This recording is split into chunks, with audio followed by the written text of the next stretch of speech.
RCS.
Bonsoir à tous et à toutes. C'est un moment un peu particulier, surtout après le moment que vient de nous faire vivre Battista.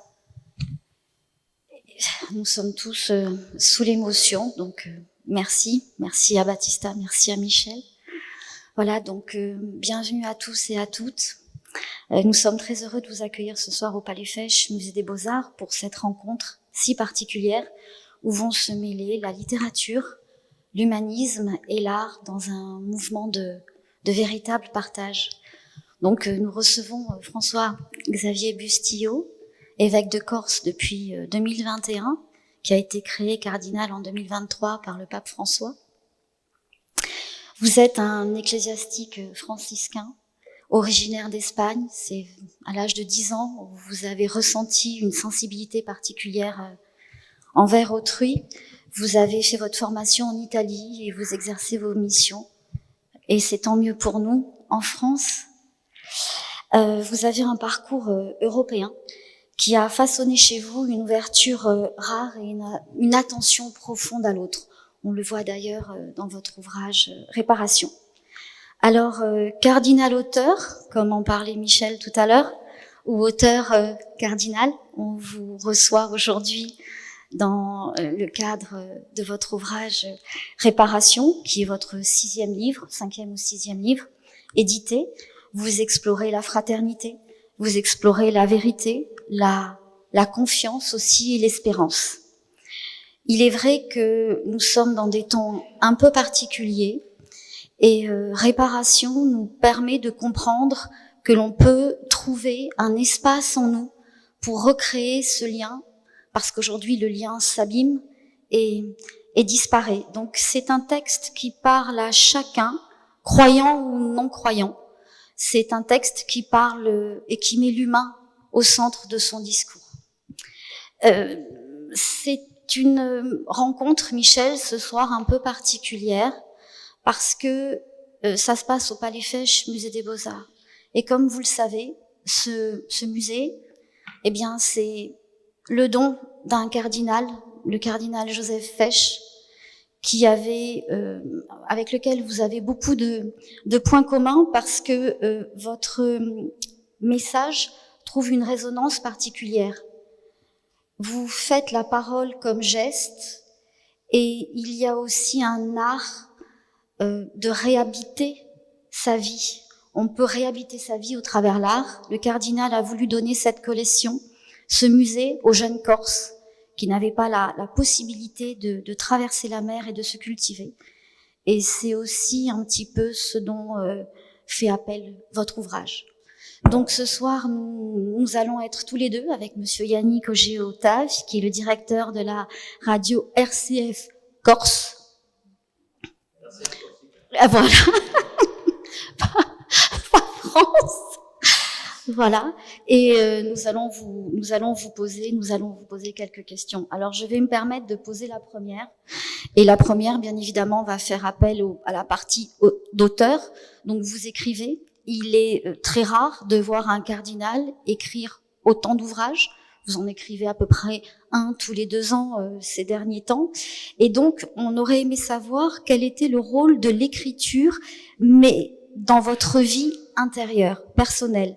Est-ce pour vous une sorte de chemin, un moyen pour nous aider à nous-mêmes faire le nôtre, ou alors une manière de vous tenir en vérité avec vous-même ?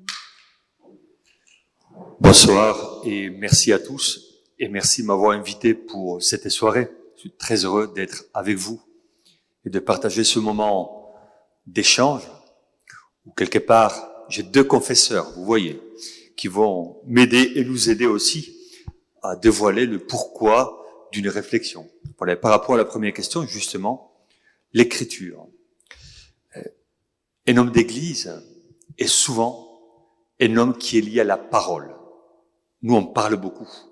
On fait une célébration, on parle beaucoup. C'est le verbe qui l'emporte. Donc, nous parlons beaucoup et nous voyons beaucoup des choses. Et pour moi, il est important aussi de ne pas me limiter à parler, de ne pas me limiter à constater et à voir, mais de me dire, je dois proposer une réflexion. La mienne, elle n'est pas dogmatique. Ce n'est pas un traité pour dire vous devez ou il faut. Mais c'est une réflexion sur la vie. Et je pars d'un principe extrêmement simple. Il est lié à ma vision de l'existence humaine. Nous connaissons tous le titre de ce beau film de Bénigne, La vie est belle. Et moi, je suis convaincu que la vie est belle. Or, je ne suis pas naïf, on n'est pas encore au paradis, et nous voyons tous les difficultés de notre société et de notre monde. Et en même temps, il faut se dire, pourquoi ne pas écrire une réflexion sur les parties sombres de la vie et comment, à partir de mon patrimoine personnel, en tant qu'homme d'église, proposer une vision différente, plus belle, plus, je dirais, libérée, plus heureuse. Je crois qu'il est légitime, il est souhaitable. Moi, je pense à nous, mais je pense aussi à nos enfants. Quel avenir pour nos enfants? Qu'est-ce qu'on leur prépare? un avenir sombre, triste et fataliste, ou bien, sans être naïf, on leur propose et on leur prépare un monde meilleur. C'est le but et c'est notre responsabilité d'adultes de préparer un monde meilleur. D'où l'importance pour moi d'écrire.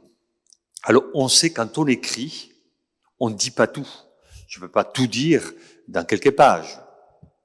Mais j'ai eu le souci, pour répondre encore à la question, de provoquer une réflexion, de provoquer par la terminologie, par certaines phrases, et dans la provocation, je le dis souvent, il y a aussi le terme vocation. Donc quelque part, on se rappelle, il ne s'agit pas d'une provocation primaire, mais il s'agit de rappeler à l'humanité et aux lecteurs que nous avons une vocation, un appel. Chacun a quelque chose à apporter à l'humanité, à la société, et chacun selon son génie propre. Et moi, je suis ravi d'être avec vous. On parle d'un livre. J'étais il n'y a pas longtemps avec des sportifs, avec une association culturelle et une association sociale.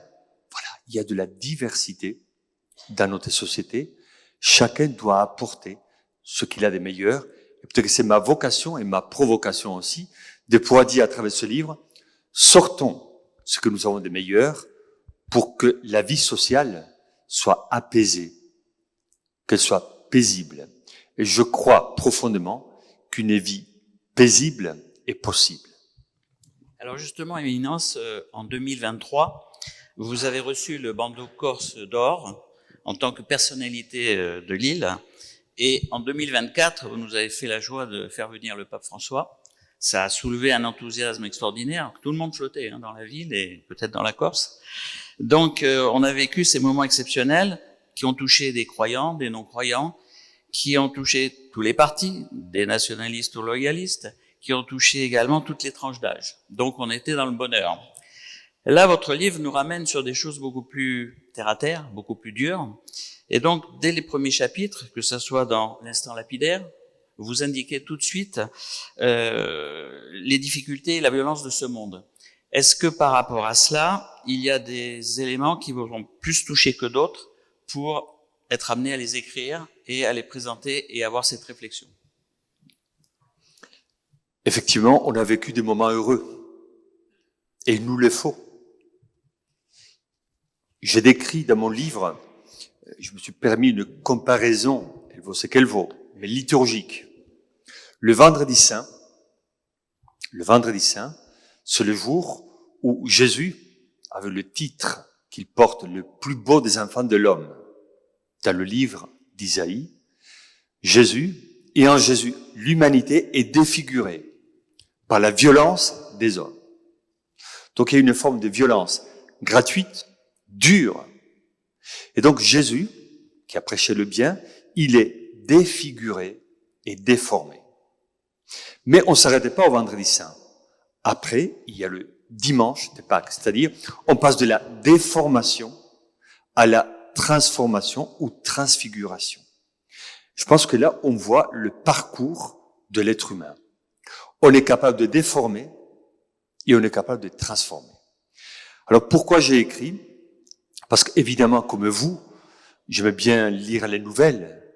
Et souvent, les bonnes nouvelles,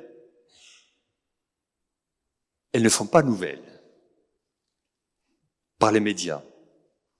Par contre, les faits divers, les polémiques, tout ce qui est sombre, là, on parle, on reparle, tout le monde est là. Et comme j'ai dit, quelquefois, on va des polémiques en polémique avec la tragédie qu'il y a derrière les polémiques. Parce que on va toucher et tâcher une personne ou une institution, et après, une fois qu'on l'a démolie, on passe à quelqu'un d'autre. Presque comme un virus social. Et moi, je me dis, mais moi, j'ai des amis qui sont en politique, à droite et à gauche, et là, tu te dis, j'ai vu et on a suivi par les médias avec quelle dureté on les attaque et on les démolit.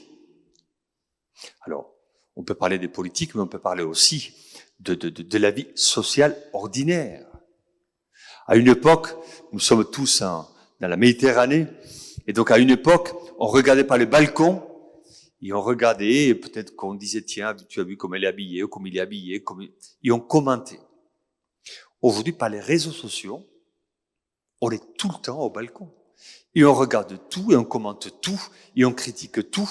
Et moi, je me dis, alors, ok, je me dis, il y a des personnes qui ont les compétences, une vision, et ils peuvent le faire, mais il y en a d'autres, ils sont plus dans l'émotion, dans la réaction, que dans la raison et dans la justesse. Et je crois que ce type de comportement nous fait du mal et fait du mal à la société. Alors, moi, en tant qu'homme d'église, je ne peux pas me limiter à constater. Bien sûr. L'évidence, elle est évidente pour tous. Mais comment tu réagis d'une manière, si possible, saine et constructive. C'est pour ça que je crois que, vous l'avez dit, en tant qu'évêque, je ne veux pas être l'évêque ou le cardinal d'une élite ou de certains. Quand on est évêque de tous. Il y a des gens qui sont catholiques et pratiquants, d'autres moins catholiques, moins pratiquants, d'autres un peu rebelles. Moi, je regardais pas, vous me connaissez désormais, hein. Quand je salue les personnes, je ne demande pas le passeport. Je ne demande pas le CV pour pouvoir lui dire bonjour. Moi, je pense qu'un homme d'église doit être ouvert à tous et il s'enrichit par l'apport de tous. Parfois, on me félicite, parfois, on me critique. Il est tout à fait légitime que quand on est un homme public, on puisse avoir des avis différents. Et l'Église catholique, Dieu merci, n'est pas une secte. Et nous ne sommes pas des clones. Donc, on inclut toujours la différence, la diversité, qu'on prêche beaucoup. On parle beaucoup de différence, de diversité, de tolérance. Mais moi, je me dis, parfois, on le dit, c'est un peu comme en religion. On est tous très croyants, mais pas très pratiquants.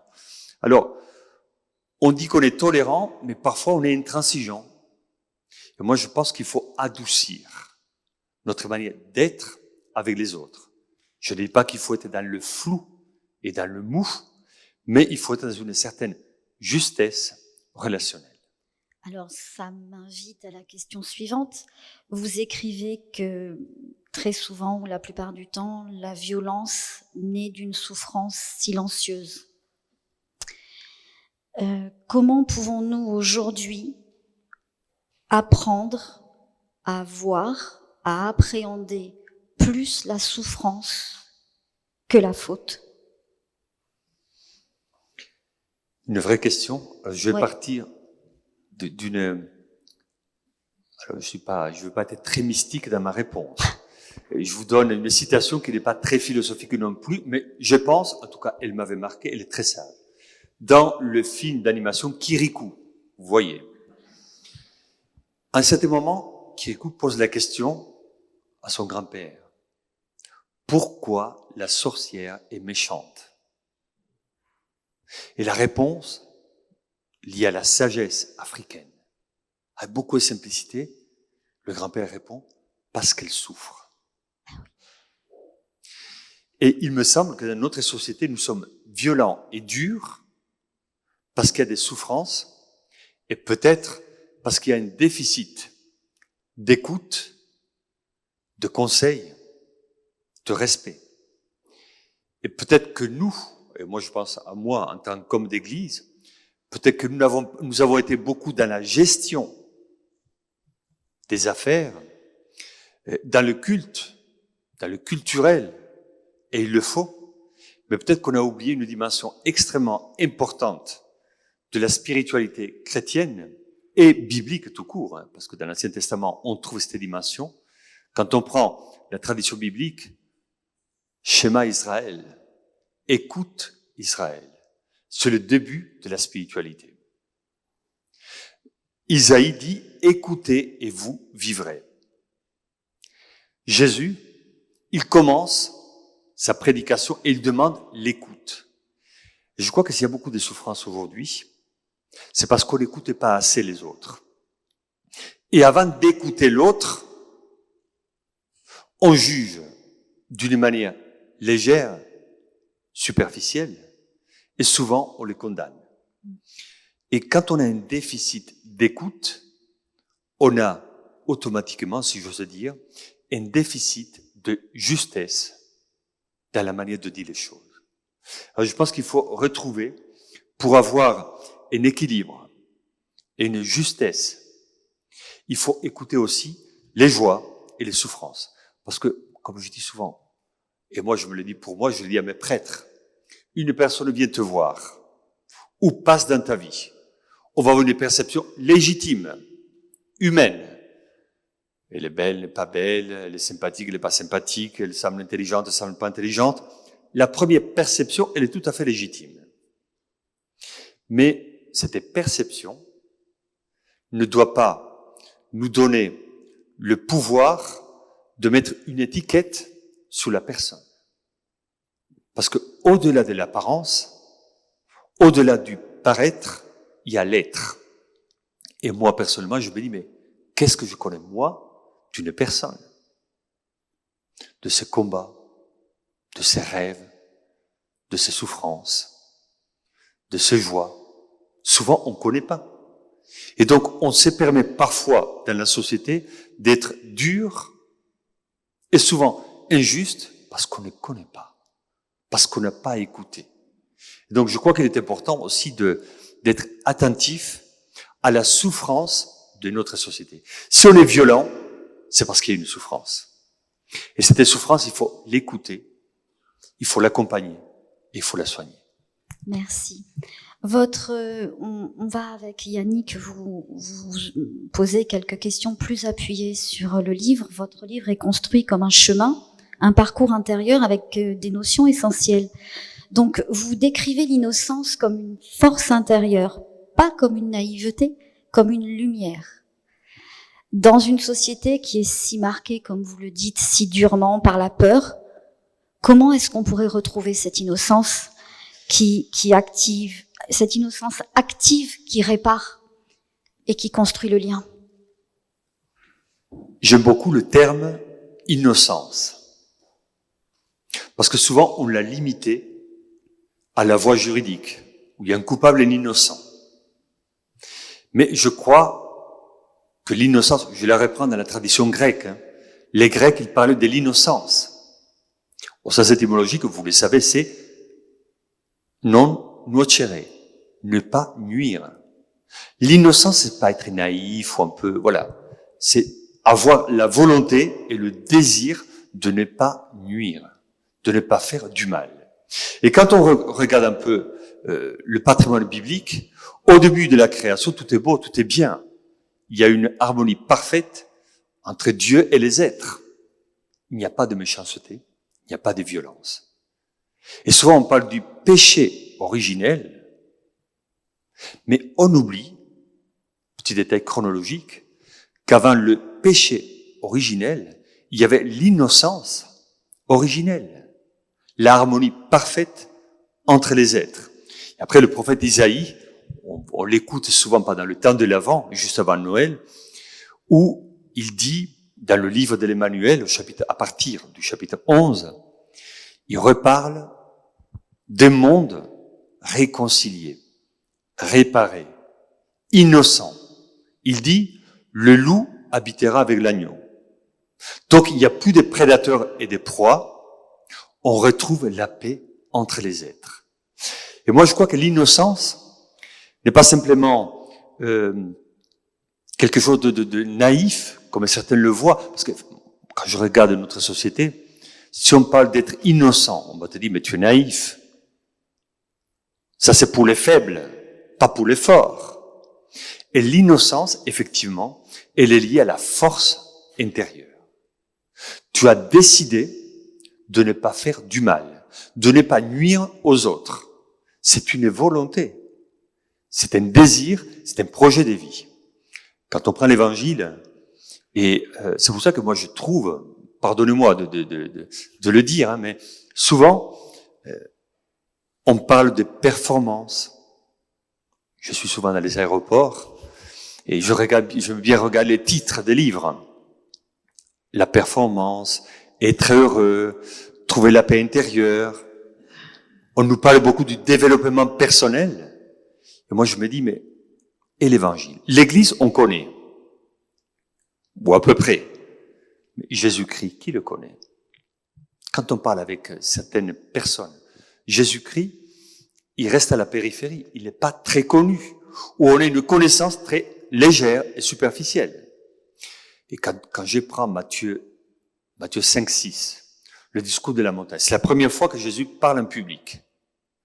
Et quand il dit, aimez-vous les uns les autres, aimez vos ennemis, ne jugez pas, pardonnez, ne jugez pas, pardonnez. Mais tu te dis, ces termes, ils sont puissants. C'est une révolution pour l'humanité. Parce qu'il dit, petit détail d'ordre lié à la forme de Jésus, il dit, vous avez entendu, moi je vous dis. Dans le vous avez entendu, c'est le passé, c'est une loi. Dans le moi je vous dis, il y a un changement. Quand tu aimes, même ton ennemi, quand tu ne juges pas, quand tu ne condamnes pas, quand tu donnes et tu pardonnes, tu répares la vie relationnelle. Tu transformes la vie relationnelle. Tu es différent. Or, la difficulté pour tout le monde, c'est d'incarner cet idéal. Mais tant qu'on l'a, et on l'a reçu comme un idéal, après c'est à nous de l'incarner et de le vivre. Alors, je voudrais rebondir sur ce que vous venez de dire. Dans la seconde partie de votre livre, Réparation, vous avez consacré un chapitre à l'indulgence. Au cours de votre ouvrage, justement, pour cette société qui est fracturée, vous utilisez aussi le terme de bienveillance. Et pour avoir l'occasion de travailler un petit peu avec vous, notamment au cours des séances de comité diocésain des affaires économiques, j'ai remarqué que vous vous exprimiez toujours devant un problème difficile, beaucoup de bienveillance avant de régler le problème dans le fond. Donc, quelle différence faites-vous aujourd'hui entre ces deux termes, la bienveillance et cette indulgence que vous évoquez dans ce chapitre, et comment la développer au quotidien, notamment la façon de l'aborder dans la relation entre les hommes et le règlement des problèmes? Je rappelle dans le livre, effectivement, et ici on a des élus, des personnes engagées aussi, dans la tradition romaine et grecque, l'indulgence, la cousine de la clémence. Et on parlait de la clémence et de l'indulgence comme les vertus pour gouverner. Et aujourd'hui, si tu es clément et indulgent, on dirait que tu es faible. Vous imaginez? Donc, Sénèque, voilà, il dit, l'indulgence et la clémence, elles sont faites pour gouverner, pour les personnes qui nous gouvernent. Parce que dans l'indulgence, qui n'est pas très à la mode, vous le voyez aujourd'hui, si tu es indulgent, c'est que tu es faible. Et on est dans une logique de prédateur, et on est plus dans la logique de la domination. Et l'indulgence, c'est la capacité d'inclure qu'une personne, une situation, peut-être que toi, tu n'as pas tous les éléments. Tu n'as pas tous les arguments. Donc, l'indulgence et la clémence te demandent de freiner un peu ton premier jugement immédiat. Il est légitime. Mais avant qu'il sorte, il faut qu'il soit réfléchi. Donc, quand je parle d'indulgence, je pense que dans notre société, on est souvent sans pitié, dur. Il a fait, il n'a pas fait. On est dans un régime un peu comme les réseaux sociaux. J'aime, j'aime pas, je suis pour, je suis contre, mais toujours dans la précipitation et sans réflexion. Je crois que l'indulgence est la capacité de dire, il ne s'agit pas d'être très bon et naïf, hein. Parce que quand on a des responsabilités, il faut être juste. Mais pour être juste et pour avoir une vision juste, il te faut avoir tous les éléments. Et peut-être tu dois te dire aussi, ce que je me dis moi-même, dans des situations complexes et difficiles, peut-être la personne, est-ce qu'elle a voulu faire du mal? Parce que parfois, on fait du mal sans être méchant. On fait du mal parce qu'on est faible ou fragile. Je dis pas qu'il faut instituer une nouvelle société où il n'y a pas le droit et la justice. Mais il faut le droit, il faut la justice, mais il nous faut quand même, d'un point de vue humain, et surtout pour quelqu'un qui a la foi et qui a des responsabilités religieuses comme moi, pour se dire, attention, avant qu'il y ait une précipitation dans le jugement, et souvent, je l'ai dit, je vois ici des personnes qui sont dans le droit, pas les réseaux sociaux, et partout, on juge et on condamne tout le monde. Et moi, j'ai dit dans mon livre, mais laissons le jugement à la loi. Il y a des personnes qui ont les compétences.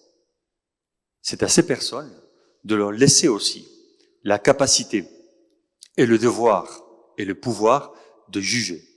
Et là, je reviens, je suis un peu long dans mes réponses, Non, pas pas très. du tout. Alors, par rapport à la bienveillance, je pense que dans la société, moi, je rencontre plein de gens, plein de personnes dans mon ministère, remarquables, formidables, avec une bonté. Je me dis, pourquoi ils font pas la une des journaux? Et on a des gens autour de nous, remarquables, pleins de bienveillance, de bonté.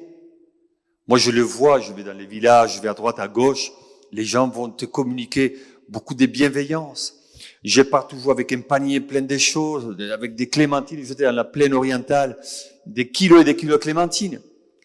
Donc, et ce n'est pas parce qu'ils veulent être gentils avec le cardinal, c'est parce qu'il y a une bienveillance, une générosité naturelle. Je me dis, quel dommage que nous ne sommes pas capables de célébrer le bon et le bien de chacun. Ce qui est sombre, on le dit et presque on le célèbre. Ce qui est lumineux, bon et bien, on ne le dit pas. Et moi, je trouve que c'est dommage, et c'est pour ça que je me dis, il faut avoir la liberté, la maturité et le courage de dire le bon et le bien de chacun. Donc d'avoir des attitudes bienveillantes. Ce qui me fait rebondir sur sur une autre notion, vous dites que le pardon n'est pas une posture, mais une épreuve, un travail. Alors je vais encore vous demander une explication. Comment peut-on rendre ce geste de pardon possible dans une société, hélas, où la blessure est parfois érigée en pure identité? Je le dis parce que je le crois. Le pardon n'est pas évident. Le pardon, je dirais même, n'est pas humain. Le pardon n'est pas naturel. Le pardon est surnaturel. Déjà, le terme, soyons basiques, le terme pardon, c'est donné par quelqu'un d'autre. Alors si quelqu'un me dit tu es idiot, ça va, je survivrai. Mais si on touche à ma dignité, à mon être profond, aux personnes qui sont à côté de moi, le pardon n'est pas évident. Mais le pardon, il faut y arriver. Il faut le travailler. Il faut le former. Pourquoi? Parce que si on ne pardonne pas, on souffre toute la vie. Et si quelqu'un m'a fait du mal, à chaque fois que je le vois, ce mal, il va me revenir. Et donc, c'est douloureux. Alors, quand on pardonne, je dis pas, ne t'inquiète pas, ça va, je t'ai pardonné, c'est bon. Non. Je dis pas un pardon léger avec des démons, non. Je dis le pardon vrai. Le pardon vrai, il est ascétique, hein. Il est exigeant, il est dur. Mais il faut y arriver. Et ça prend du temps. Et non pas un temps mécanique, mais un temps organique. Comme les saisons. Il faut respecter le temps. Et nous vivons dans une société où nous avons un timing un peu rapide. Pour pardonner, il faut prendre le temps. Et il faut respecter mon temps et le temps de l'autre. Ce n'est pas parce que je dis je te pardonne, je veux te pardonner, tu m'as fait du mal, tu sais, mais je te pardonne. Il faut respecter le temps de l'autre et mon temps à moi. Parce que parfois, moi je dis, je lui ai demandé pardon, il n'a pas voulu ou elle n'a pas voulu. Et parfois, on bloque le pardon parce que peut-être que la personne n'était pas prête. Et l'autre est venu me demander pardon, et moi je dis non, je te pardonne pas parce que je n'étais pas prêt. Vous voyez, c'est la complexité de la vie relationnelle humaine. Jésus dit, il faut pardonner. C'est un idéal. Il faut prendre le temps et il faut respecter le temps de pardonner. Mais je crois qu'une société sans pardon est une société malheureuse. Et une vie sans pardon est une vie blessée. Et ça va ressortir à un moment ou à l'autre. Et quand on arrive à pardonner, on est libéré. Yannick, pardonne-moi, excusez-moi, Yannick devait poser une question, mais je vais juste, c'est plus facile pour un cardinal de pardonner? Ah non, ce n'est pas parce qu'on a un titre ecclésiastique que tout est automatique. Hein. J'entends bien. Voilà. Le pardon, c'est pour ça que il n'y a pas pardonnez-moi les termes, il n'y a pas le club des ecclésiastiques où tout est facile. On est humain. Nous avons notre humanité. Heureusement, et nous portons notre humanité. Alors, quand on nous fait du mal, le mal, il est mauvais pour tous, hein. Peu importe le titre. Mais en même temps, il faut apprendre et il faut savoir suivre ce mouvement, ce chemin du pardon. Parce que, je le répète, le pardon est toujours libérateur. Il nous libère. Ceux qui nous font du mal, ils nous enchaînent à un acte, à une parole, à un comportement. Mais quand on pardonne, on libère le cœur des chaînes qui nous lient à une personne ou à une situation. Alors, je voudrais aller sur un autre chapitre. Je ne sais pas si le pardon est lié, mais on va essayer. Le pape François, le pape Léon XIV ont récemment évoqué l'arrivée de l'IA dans les rapports humains et les conséquences que ça peut avoir sur l'humain. Est-ce que vous pouvez nous préciser votre pensée, puisque vous l'avez évoqué aussi dans votre livre, ce point, et nous indiquer le rapport que les chrétiens doivent avoir avec cette nouvelle technologie qui risque de bouleverser complètement tous les métiers et les rapports humains, voilà, en règle générale. L'IA est une chance pour l'humanité, une bénédiction pour l'humanité. Tout progrès scientifique, intellectuel, est une bénédiction pour l'humanité. En même temps, moi, je mets un bémol parce que je me dis, l'intelligence artificielle, sans une éthique, elle est dangereuse. Il faut qu'il y ait un minimum de morale et d'éthique. Parce qu'on peut faire des merveilles avec l'intelligence artificielle. C'est pour ça que j'écris jamais mes homélies. Parce que je préfère que ça sorte, je me prépare intellectuellement, spirituellement, mais après je parle. Si j'écris, la tentation est facile de dire, tiens, qu'est-ce qu'un cardinal dirait dans cette situation, à un certain moment. Alors, pour avoir certaines données historiques, c'est merveilleux. Mais après, je me dis, attention. Moi, je pense qu'on peut pénaliser la mémoire. C'est comme la blague, c'est un enfant qui demande à son grand-père, mais à votre époque, vous n'avez pas de calculette, vous n'avez pas d'ordinateur, vous n'aviez pas de... Comment vous faisiez? Et le grand-père dit, à notre époque, on utilisait la tête. Voilà. Donc, aujourd'hui, avec beaucoup de facilité, un clic, et tu peux avoir plein de données. Mais on peut pénaliser la mémoire. À une époque, on apprenait certains numéros de téléphone. Aujourd'hui, tu n'as pas besoin. Tu vas téléphoner à quelqu'un, le nom, et c'est bon. Donc, la mémoire et la réflexion. Je crois qu'il est important d'avoir une réflexion personnelle sur une situation, une personne, ou voilà. Parce que autrement, on va être tenté de recevoir la réflexion de quelqu'un d'autre ou d'une machine et de ne pas avoir sa réflexion personnelle. Moi, avec mon patrimoine, avec mon intelligence, avec ma vision, avec ma spiritualité, avec ma vie relationnelle, quand je parle de quelqu'un ou d'une situation, je vais dire ma pensée propre. La tentation et le risque, ce que je vais reproduire, ce que d'autres disent. Et mon génie propre n'apporte rien à la société. Et c'est dommage. Donc, avec l'intelligence artificielle, il faut l'encourager, mais il faut qu'il y ait aussi une éthique. Parce qu'aujourd'hui, vous savez, quand on est un personnage public, on peut écrire de tout, sur toi. Mais on ne peut pas tout vérifier.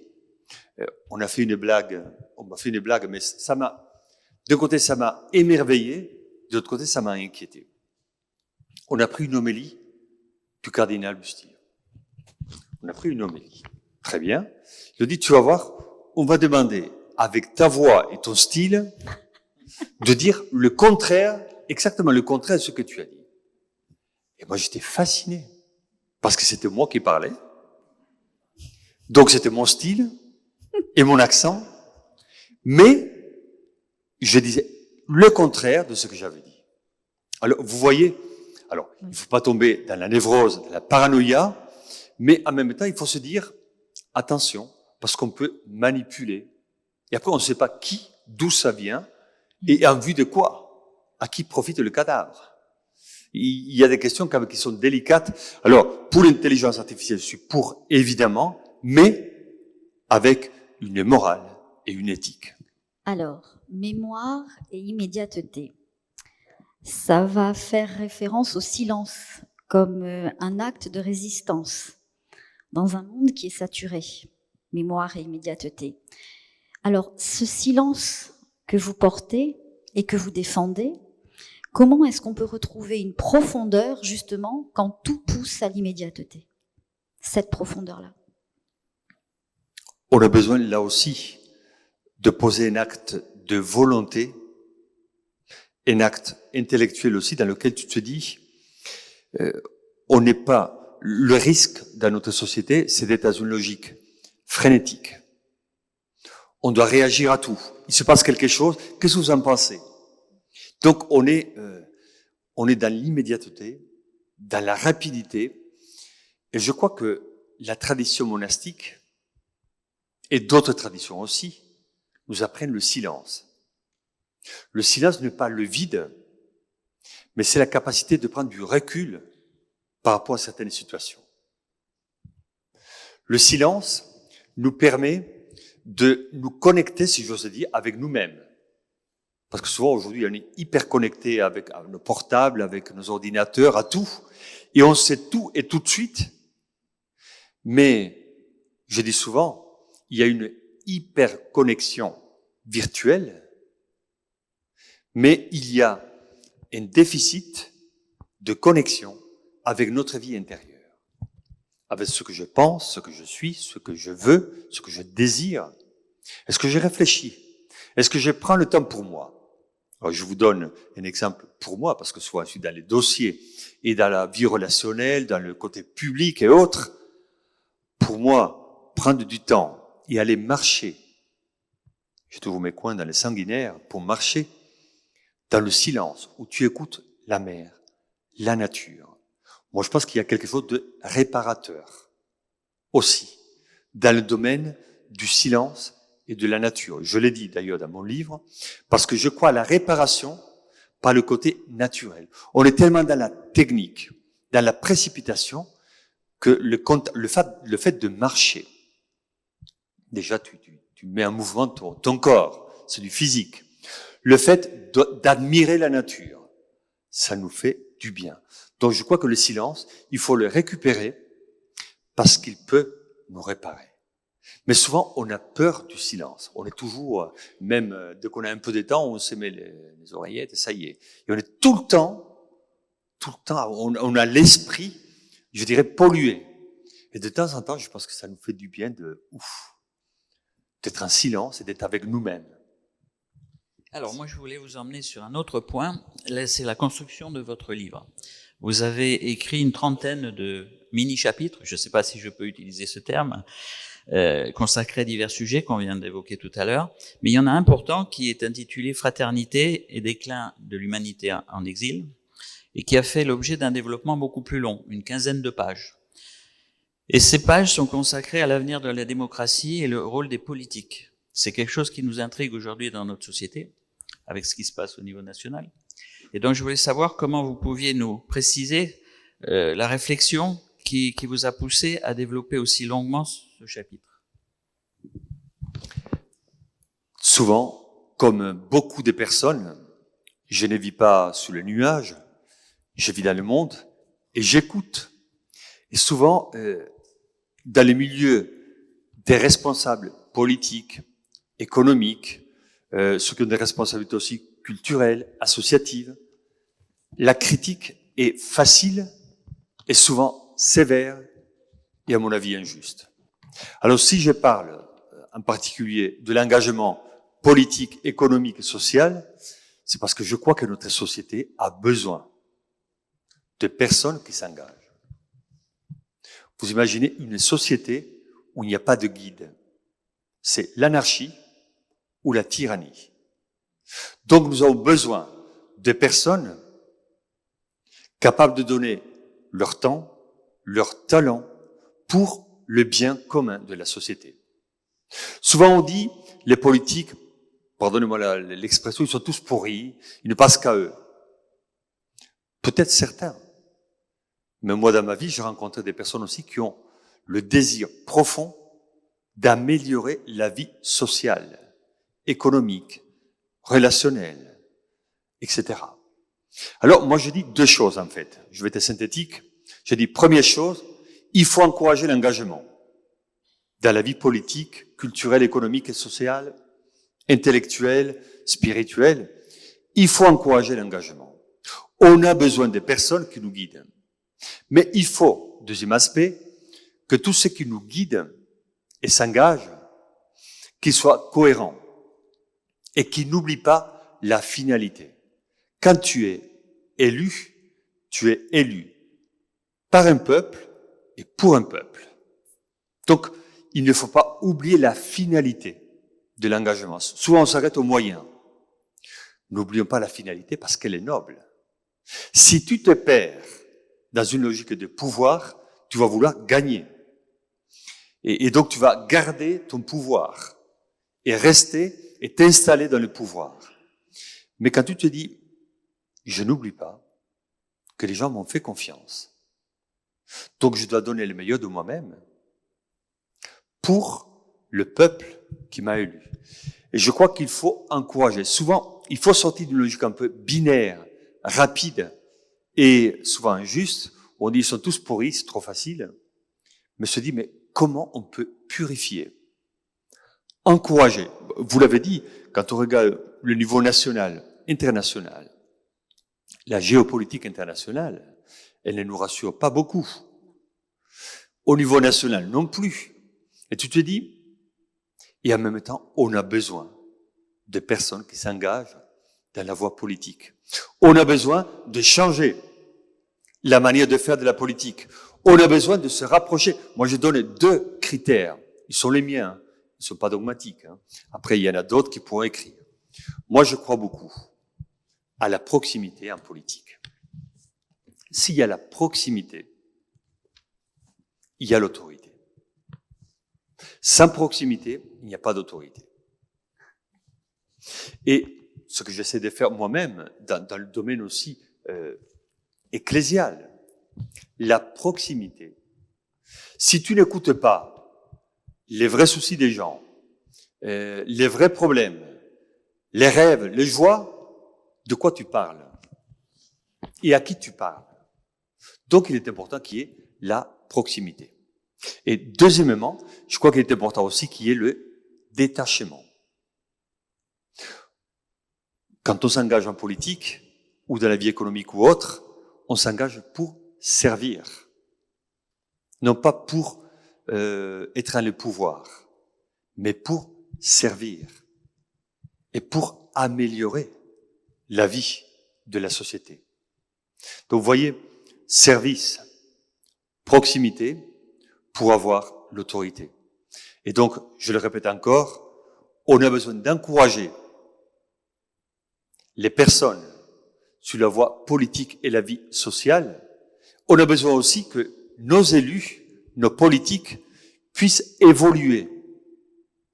et se réconcilier avec la base, avec la société, pour qu'il ne soit pas vu comme une élite de pouvoir, mais comme une institution au service de tous les citoyens. Alors, merci. Des élus engagés au service de tous les citoyens, nous en connaissons et nous les remercions d'ailleurs, parce que heureusement d'ailleurs qu'il y en a. Votre livre s'inscrit dans le réel, dans une relation justement forte au territoire, puisque nous parlions des élus, forte aux communautés. Vous parlez beaucoup du lien et de la réparation entre les êtres. Mais selon vous, l'Église, comment peut-elle retisser ce lien dans des territoires qui subissent de si importantes fractures sociales? Quand on parle, peut-être que vous n'êtes pas d'accord avec ce que je vais vous dire maintenant, et c'est tout à fait légitime. Mais on vous écoute. Voilà. D'abord, voilà. Quand on parle de religion, souvent, et surtout plus sur le continent que chez nous, il y a le côté foi et le côté, on parle, ça touche à l'intime. C'est vrai.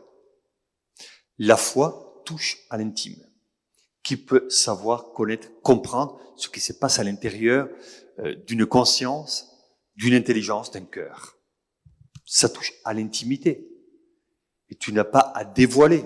C'est pour ça que même nous, quand on confesse ou quand on fait un accompagnement spirituel, il faut respecter toujours la liberté de la personne et son intimité. Un homme d'église, c'est pour ça qu'il y a eu des abus d'ordre spirituel aussi, ne peut pas rentrer dans le domaine, ne peut pas être dans une logique de domination, séduction ou manipulation de la personne. Il faut respecter la liberté. Alors, si on respecte la liberté, alors à ce moment-là, on met en valeur la personne. Je me suis lancé dans un truc. Il faut... Vous voyez comment je suis profondément humain. Je vous demandais, vous parlez beaucoup de liens. La religion, voilà, ça y est, pardon. J'ai retrouvé. Voilà, donc la foi touche à l'intimité. J'ai retrouvé les liens. Pour retisser le lien. Merci. Voilà, la foi touche à l'intimité. La religion a une dimension sociale. Sociale, c'est-à-dire, c'est l'étymologie du terme. Si Jésus dit « aimez-vous les uns les autres », il ne dit pas « aime-toi toi-même ». Il y a un lien avec les autres. Si on dit « ne juge pas, ne condamnez pas », on touche à la dimension relationnelle, sociale, on touche aux autres. Aimez-vous les uns les autres. Si la fratrie est naturelle, j'ai des frères et des sœurs, la fraternité n'est pas naturelle. Elle est difficile à définir. C'est quoi la fraternité? C'est quoi un rêve? Pour moi, la fraternité n'est pas un rêve, n'est pas un idéal, n'est pas un concept, c'est une expérience. Et justement, la religion a un lien important, quelque chose à apporter à la vie sociale. Quand on est croyant ou religieux, on n'a pas à imposer notre manière de croire et à diriger les autres, mais on a à apporter des valeurs et des principes qui sont sains et saïennes pour la vie sociale. Quand Jésus dit « aimez-vous les uns les autres, soyez en paix, réconciliez-vous, vivez le pardon, etc. » Ce sont des principes universels. On peut être croyant ou pas croyant et se dire, mais pour moi, la vie pacifique, elle est importante. Pour moi, le respect est important. Pour moi, le pardon est important. Vous voyez, la religion doit contribuer, non pas à dominer intellectuellement la société, mais elle doit contribuer à ressusciter des valeurs et des principes touchant à la qualité de vie sociale. Parce que si on est en paix avec les autres, si on aime les autres, qu'on soit croyant ou pas, on contribue au bien de la société, à une vie pacifique en société. Alors je voudrais embrayer justement sur ce point. On peut dire la terre Corse est une terre vaticane. Qu'évoquent pour vous ces mots dans une île méditerranéenne, bien sûr, qui montre une grande piété, le pape l'a souligné, populaire bien sûr, et qui vit dans une république un concept de laïcité qui lui est tout à fait propre, ce que nous vivons en Corse, et qui peut faire, je dirais, débat sur le continent. Comment vous voyez cela? Alors, moi, j'ai toujours dit, je suis sur le principe des laïcités est sain, est saïenne. Le principe de laïcité, je ne suis pas très original, hein. Qui l'a inventé, si j'ose dire, c'est Jésus. Donner à Dieu ce qui est à Dieu, à César ce qui est à César. Quand on regarde l'histoire, souvent par rapport à la laïcité, elle se vit en Italie, elle se vit en Belgique, elle se vit en Allemagne, elle se vit en Espagne, elle se vit en France, mais on a des manières différentes d'incarner la laïcité. La laïcité est importante. Autrement, on peut tomber dans la théocratie. Donc, il faut respecter la laïcité. Je me rappelle, là, c'est un franciscain qui vous parle, et c'est un roi franciscain, je pense à Saint-Louis, roi de France, qui est le saint patron des laïcs franciscains, des laïcs franciscains. C'est un saint. Je ne vous citais pas un dangereux gauchiste. Un saint. Quand il parle avec le pape commence à lui donner des conseils sur son royaume, le roi, il arrête et dit, écoutez, sainteté, pour les affaires de l'Église, je vous écoute. Pour les affaires de mon royaume, je m'en occupe. 13e siècle. Quand on prend le 14e siècle, les combats avec Boniface VIII, entre les deux glaives, voilà, le pouvoir spirituel, le pouvoir civil, il y a des combats. On a les lois de 1905, et aujourd'hui, on vit d'une manière différente. Moi, je crois qu'une loi de séparation, elle est saine. Mais parfois, on a glissé, et on est passé de la séparation à la division. Un acte de séparation, quand on prend la tradition biblique, je reviens à la Genèse, rappelez-vous, quand Dieu crée le monde, qu'est-ce qu'il fait? Un acte de création est un acte de séparation. La lumière et les ténèbres, la terre et l'eau. C'est-à-dire, Dieu, par la séparation, il met de l'ordre. La séparation, elle est liée à l'ordre. La division, elle est différente. Et souvent, quand on passe à la laïcité, on nous dit, attention, laïcité. Moi, je leur dis, on est d'accord. L'État, je dis bien, l'État est laïque. La société n'est pas laïque. Peut-être la société est sécularisée. Mais l'État est laïque et on le respecte. La société, elle est en recherche. Et on est en quête de valeurs et de principes. Donc, moi, je suis pour le respect, évidemment, de la laïcité. Je ne me permettrai jamais, en plus je l'applique et je le vis tous les jours, je ne me permettrai jamais de dire à nos élus ce qu'ils doivent faire. Et eux, ils vont pas me dire ce que je dois faire. Par contre, une laïcité à la Corse, alors l'expression, elle vaut ce qu'elle vaut. Mais là aussi, moi, je trouve qu'il est sain d'avoir des liens de cordialité. On va pouvoir parler, discuter, échanger et se dire les choses d'une manière responsable, adulte, mature. Après, les élus sont les élus, c'est eux qui gouvernent. Mais je pense que le domaine économique, sportif, culturel, associatif, spirituel, ils peuvent contribuer à éclairer les consciences de nos élus. Parce qu'à la fin, c'est eux qui décident, qui font les lois.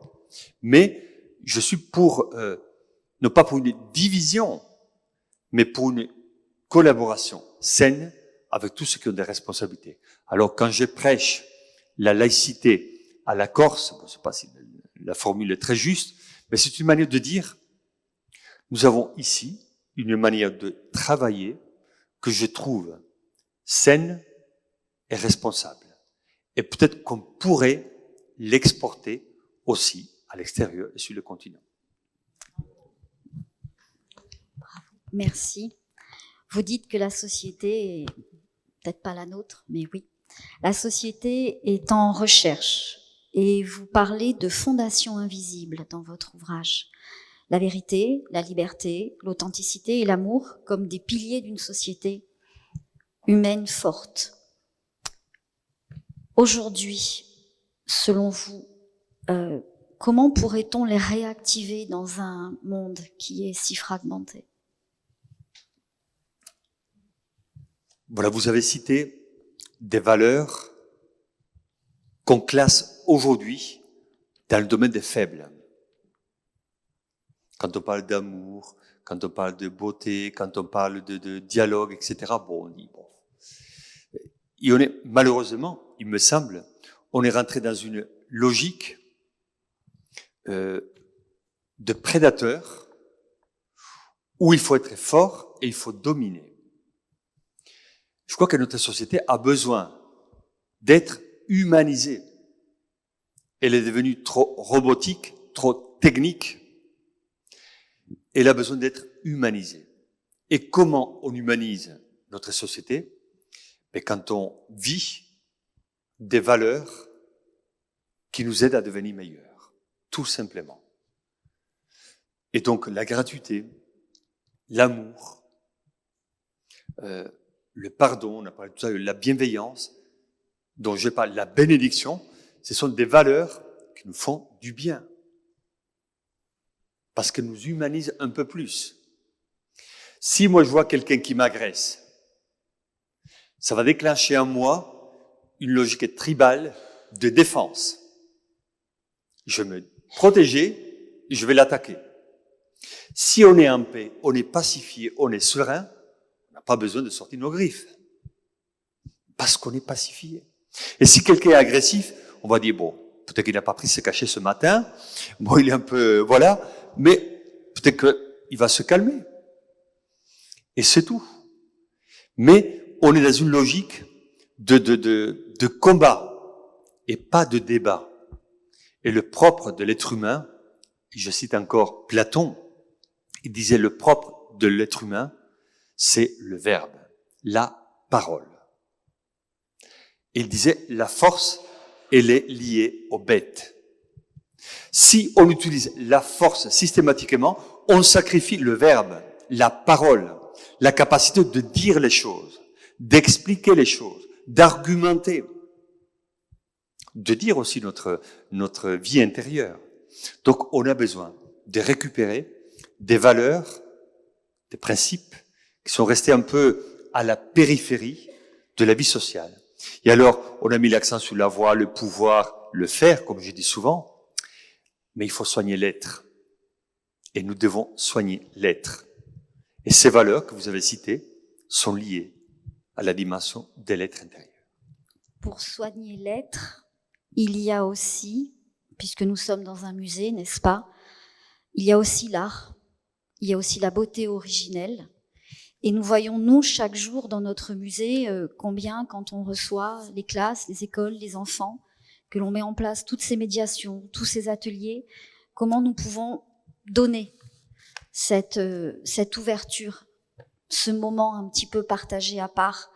Et j'aurais aimé savoir, puisqu'il y a eu le cardinal Fesch, il y a le palais Fesch, musée des Beaux-Arts, nous sommes dans cette grande galerie aujourd'hui grâce à lui, comment l'art peut avoir une place, selon vous, dans la réparation humaine, et si elle peut être vraiment un chemin de réconciliation entre les êtres. Nous sommes là aujourd'hui, et nous sommes tous ensemble, et nous partageons ce moment. Merci pour cette question, elle est belle.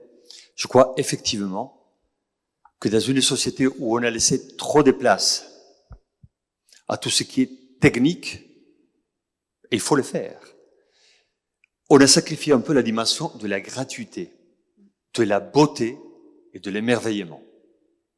Quand tu vas, bon, on a écouté tout à l'heure l'Ave Maria Baptiste, c'est du domaine de la beauté, de la gratuité, avec la dimension aussi technique. Il faut préparer les gens. Quand on voit des tableaux, des sculptures, on se dit, il y a un artiste derrière. Il y a le monde imaginaire de l'artiste. Il y a la capacité technique de faire quelque chose de beau. Et nous, quand on regarde ça, mais on admire. Moi, j'ai eu la chance d'être au mois de mai, vous le savez tous, dans la chapelle Sixtine pour le conclave. Quand tu es dans des lieux de beauté, même si tu dois accomplir des actes graves et importants, mais la beauté apaise, nous ouvre l'esprit et nous fait rentrer par les yeux. On voit tellement de violence dans le monde que même quand on contemple un tableau où il y a la violence, il y a quelque part la lumière. Je crois que l'art, effectivement, la beauté, la dimension artistique, il faut la mettre plus en valeur dans notre société. Et quand on visite le musée, quand on assiste à des concerts, quand on met en valeur la beauté nous détend nos crispations. Et je crois que la société va mieux. Oui. Quand on est détendu, quand on est dans le domaine de l'admiration, de la contemplation, de l'émerveillement, on n'en parle plus, ou presque plus. Aujourd'hui, on a, même nos jeunes, nos enfants, ils ont le portable, tout ça. Ils vont avoir une perception technique des choses rapides. Mais tu mets un enfant, un groupe d'adolescents devant un tableau. Quand tu expliques la matière, la lumière, les personnages, la volonté de l'auteur, mais là, tu découvres un univers. Et l'Église, pendant longtemps, elle a fait rêver. Alors, je le dis aux prêtres, parfois, sur le continent, quand je prêche aux prêtres, je le dis d'une manière pas très tendre, mais pour provoquer un peu. Je dis, l'Église, dans le passé, a fait rêver. Aujourd'hui, on fait pleurer. Parce qu'on se plaint tout le temps, parce que ça va pas, parce qu'ici, parce que là, parce que les gens ne pratiquaient pas, parce que bon. Regardons la sculpture, la peinture, la musique, Bach, Mozart, quand même. Ils nous ont fait rêver le Magnificat. Et tu te dis, pourquoi aujourd'hui, on ne reprend pas la dimension de la grâce? Prendre le temps, je dis pas perdre du temps, mais prendre le temps d'admirer la beauté. Ça nous rendrait meilleurs. J'aurais une question à vous poser sur la façon d'aborder votre ouvrage. Comme il y a beaucoup de chapitres, et que ce n'est pas un livre de recettes, mais plutôt de réflexion, de pensée, est-ce que vous pensez qu'on peut le lire de manière décousue? C'est une question, moi, qui m'a troublé quand je l'ai lu. Je pense que oui. Ma réponse est oui. Parce que, évidemment, dans un livre si bref, moi j'ai fait, puisque je parlais d'art et de peinture, j'ai fait un peu comme une lecture impressionniste, des gros traits. Je ne suis pas allé dans le détail absolu. Mais mon souci et mon désir est de provoquer d'autres réflexions. Moi, j'ai donné quelques gros traits sur la vie sociale, les violences, etc. Mais j'espère que d'autres vont reprendre certaines idées, ils vont les critiquer ou les développer.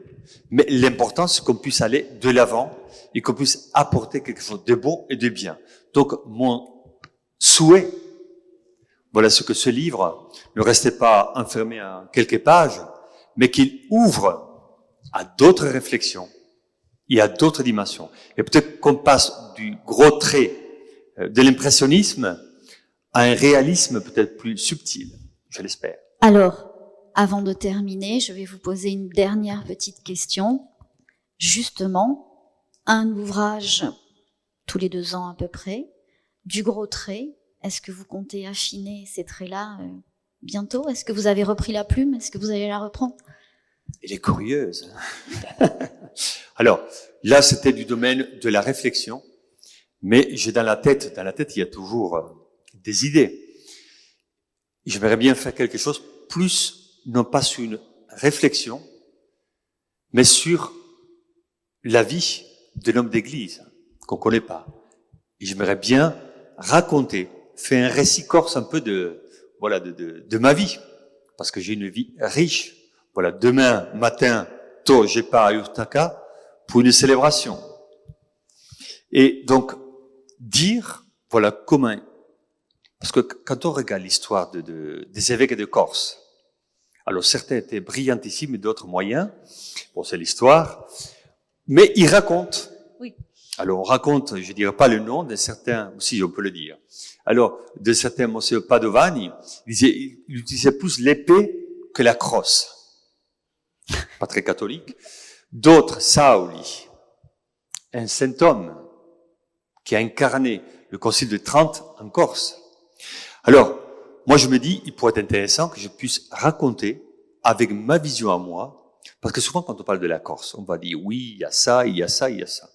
Moi j'aimerais bien raconter ce que je vois de beau et de bien. Non pas pour être naïf, mais pour mettre en valeur tout ce que le cardinal de Corse voit dans les villages. Hier, j'étais avec les pompiers. Voilà, donc, j'ai vu une vie très riche et dans des mondes très différents.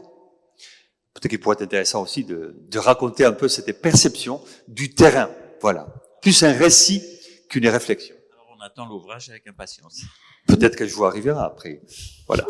Merci pour cette parole et merci pour cet enseignement.